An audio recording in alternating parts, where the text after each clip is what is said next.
এখানে কোনো চোর ডাকাইতের ভয় নাই, এটা একটা নিরাপদ এলাকা। এখানে মনে করেন আগে যে একটা ভয় আসলো, এখন এই ভয় নাই, ডাকাত নাই ওখানে ধরতে গেলে। কিন্তু ওই সাবেক অঞ্চলে চুরি হয়, গাড়িতে ভরে লয়ে যায়। এখানে নিতে গেলে তো 2 ঘন্টা লাগবে। এখানে চোরাই বই না, এখানে চোরের একটা ভয় আছে। আমরা তো মালপত্র লইয়া থাকি, চোরের যাইব, চোরের একটা ভয় আছে, আমরা তো খুঁজা থাকি না।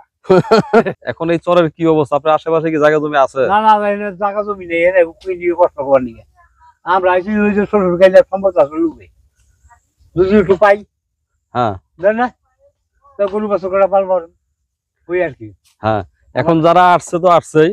এখন আপনার ধারণা যে এখানে আর এদিকে আর ফাঁকা জায়গা নাই? না, এখানে জায়গা নাই, হয়তো আশেপাশে অন্য জায়গায় আছে। এই জায়গায় অন্য মাইছে জানা, আমি জানি না।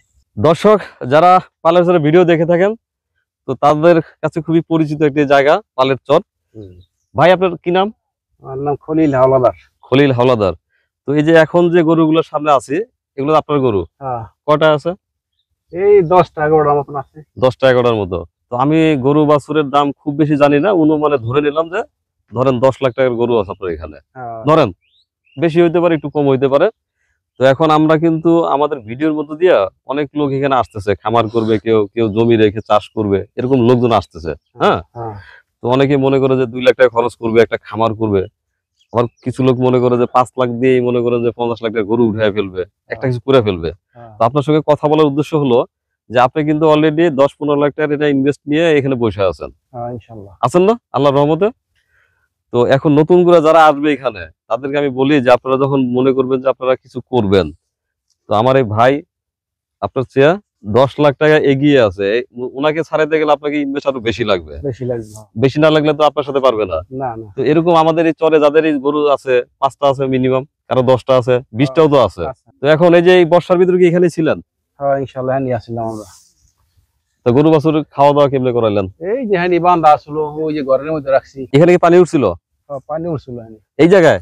অল্প উঠছিল, বেশি না। তাহলে মনে হয় যে 5-10 দিন ছিল হয়তো। ওই প্রথমে উঠছিল পানি। কয়দিন ছিল এখানে পানি? এখানে পানিটা তো মনে করেন আপনার ওই জায়গা জোয়ারে পড়লে আবার বাড়ায় হুগায় জায়গাতে। এই বছর একটু বেশি হয়েছে। এই বছর তো যে আমাদের নোয়াখালী, ফেনী ওই পাশে তো বন্যা হয়ে গেছে, সেটার প্রভাব তো যেমন আপনার পানিটা একটু বেশি হয়েছে, নাইলে তো এত পানি হয় না এই জায়গায়। আমরা প্রতি বছর এখানে পানি মাত্র 1 গিরা, জায়গা 2 ফুট পানি হয়, 1 ফুট হয়তো 10-15 দিন থাকে। 10-15 দিন থাকে, এর তো বেশি থাকে না। আর যদি এইভাবে মনে করেন আপনার বিধি পানি দেওয়া হয়তো উড়াই লই যাম গোলাহানি, এই হ্যান তো বিধি ঘর উঠবো। আচ্ছা, গরু পালার লিগা তখন আর সুবিধা হবে।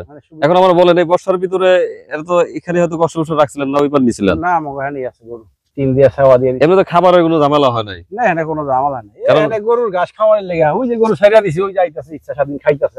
এই যে গরু তো আপনার প্রায় 10 থেকে 12টা আছে না? তো আপনি কি কখনো চুরি বা ডাকাতির আশঙ্কা করেন? না, এখানে কোনো চোর ডাকাইতের কোনো ভয় নাই। এটা এখানে আমাকে এই এলাকাটা হলো নিরাপদ এলাকা, এখানে কোনো চোর ডাকাইতের কোনো ভয় নেই। হ্যাঁ, এখন চোর ডাকাতির যদি ভয় থাকতো তাহলে তো প্রথম আপনি এখানে গরু পালতেন না। না, আগে যে এটা চুরি ঠিরি হইতো, এই চুরি ওখানে মানে সিস্টেমটা নাই। সিস্টেম নাই, একটু আগান সিস্টেম নাই বর্তমান। মনে করেন দেখা গেছে নিরাপদ দেখি তো আমরা এখানে পালতাছি। এখানে গরু পালতে হইলে মনে করেন এই যে এগুলো লাগাই দি, সব ঘাস বুনতেব। ঘাস বুনতে হবে, ঘাস বুনবো, বুঝছেন? আমরা তো গরু পালবো। তো এর মধ্যে হয়েছে কি, আমার ধারণা আমাদের এখান থেকে কিছু লোক হয়তো কাউরে বলছে যে এখানে গরু পালবেন, গরু পাললে এখান থেকে গরু কিন্তু চুরি হয়ে যাবো। তো যে কারণে আমরা একটু ভয় পাইছিলাম, যাতে এখানে আর কেউ না আসে, এই ভয় দেখায়।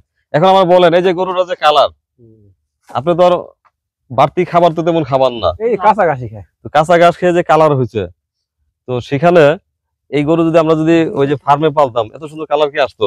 না, আসতো না। তো আরো ভালো আসলে এই যে বর্ষার একটা মাংস আছে না গরু, ওই জন্য একটু কাহিল আছে গরু, কাহিল আছে। এই গরু এই যে হাওয়ায় একটু পরিবর্তন হওয়া দরছে। মানে বর্ষার মধ্যে যে কোনো জায়গায় মনে করেন গরু একবারে বাঁধা ছিল। আচ্ছা, তো এখন কি দুধের গাই আছে আপনার এখানে? আছে। কটা আছে? দুধের গাই মানে 3-4টা আছে, পানাইতেছে। মানে দুধ কতটুকু হয়? এই 15 কেজি 20 কেজি হয়। কই নিয়ে যান? যদি আমরা ওই পান নিয়ে দিই, পাল্লা আছে তো ওই পাল্লা নিয়ে দিই। মানে ওই পান নিয়ে পৌঁছাই দিলে বাড়ি বাড়ি পৌঁছায় যায়? বাজার আছে কাজিরার জায়গাতে, কাজিরহাট যায়। কালকে তো গরু এই দুটা কিনছেন? আলহামদুলিল্লাহ। কি অবস্থা বলেন? ভালোই, আপনাকে ভালো হয়েছে। ভালো হয়েছে না? হ্যাঁ। তো আপনার সাথে যে হুজুর ছিলেন, উনি কিনে দিলেন? হ্যাঁ, উনি কিনে দিলেন। এর আগে কি ওনার গরুই বরকা পালতেন? এর আগে ওই ওই হুজুরের ছিল? হুজুর তো অল্প বয়সের ইয়াং ম্যান, হ্যাঁ এখন আপনার তো সুবিধা অনেক। এই যে আমি আসলাম, এসে দেখলাম যে আপনি ঘাস নিয়ে আসতেছেন, এখন এই কাঁচা ঘাস দিতেছেন, আস্তে আস্তে খুব ভালো হবে। এটা কি কুরবানির জন্য কিনা? আলহামদুলিল্লাহ, আল্লাহ বাঁচাই রাখে তোমার উল্লাহ। আগামী কুরবানি দিয়ে করবেন? হ্যাঁ নিয়ে যাস আল্লাহ। তোনে প্রথম প্রথম আইসে তো গাড়ি করে আইসে একটু কমই খাই পারছি, সকালে নিলেই তো কালকে নিবো। হ্যাঁ, দু একদিন এখন থাকুক। এদিকে দিলে ওরা খাইয়া নিয়ে যাবো। আচ্ছা আঙ্কেল, আপনার এখানে যে সুবিধা, চরের যে সুবিধা, আজকে আমি দেখলাম ওই যে ঘরের পাশ দিয়ে যে ঘাস গুলা কাটলেন, তো আমি মনে করছিলাম এই ঘাস তো আর গরুতে খাবে না, কারণ ঘরের আশেপাশে বা গোবর থাকলে সেই ঘাস তো আর গরু খায় না। আপনি বললেন যে খিদে লাগলে খাবে না। ওই সাইড গোবর নাই, না গোবর না থাকবে, আমি বলছি যে চারোদিকে ঘাস, তো এই আপনার তো আর কিনা লাগবে না। না না না, কিন্তু আমার মনে হয় যে গরু ঠিকই আছে, গরু কিন্তু সুন্দর হয়েছে। এখন এই সুন্দরের মধ্যে আপনি যদি ঠিক মতো পালেন কুরবানির জন্য, অনেক ভালো হবে। কিন্তু তার চেয়ে বড় কথা মনে হয় আরেকটু ছোট কিনলে ভালো হইতো। না না, ছোট হলে কোরবানি যাইব না, সময় হবে না। আচ্ছা, তাহলে এখন মোট গরু হলো কয়টা? 7টা। 7টা পারবেন দেখা? আল্লাহ বাসায় কুলে বুঝলে তুমি কালকে দেখলে নামছি, ওই বস্তা কুলে তো ওই পরে গিয়ে কোলে কিনে নিয়ে আসলেন? 15 কেজি নিয়েছি, আগাম ছিলাম 9 কেজি। ওই যখন বুনছি আর কদিন পর দিক খুলে শাক খাই রবা। দেখি খেসারি কোলে? হ্যাঁ কুলে শাক বুঝি সরষে বুনছি। ও মানে এগুলি গরুর জন্য, মানে বোনার জন্য আনছে? হ্যাঁ, খাওয়ার জন্য, বোনার জন্য। আচ্ছা, তাহলে হুজুরের সাথে তার কথা হলো না? হুজুর আমার দেখে মনে হচ্ছে ভালো লোক।